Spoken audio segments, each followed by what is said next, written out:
الكرة للجهة اليمين لصالح الهلال. تمريرة إلى عبد العزيز الدوسري. الدوسري ما زال يحافظ على الكرة أمام 4 من لاعبين النصر. والله برافو، والله برافو، مهارات عالية جدا عبد العزيز الدوسري. البطاقة الحمراء،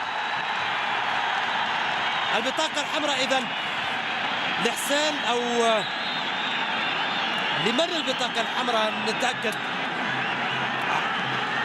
إذا البطاقة الحمراء لبيلو اللي قدم مباراة كبيرة. شوف التدخل مع عبد العزيز الدوسري، يعني بصراحة برافو عبد العزيز. في يوم من الأيام يعني في نهائي كأس الأمير فيصل في المباراة اللي سجل فيها هدف عبد العزيز الدوسري، يعني تكلمت ولعباته فيها نكهة ميسي. طبعا ميسي يبقى في البعيد لكن نقول فيها النكهة. واليوم بصراحة يعني في لقطة ضربة الجزاء أو حتى بهذه اللقطة يؤكد عبد العزيز الدوسري أن لاعب مهاري من الطراز الأول،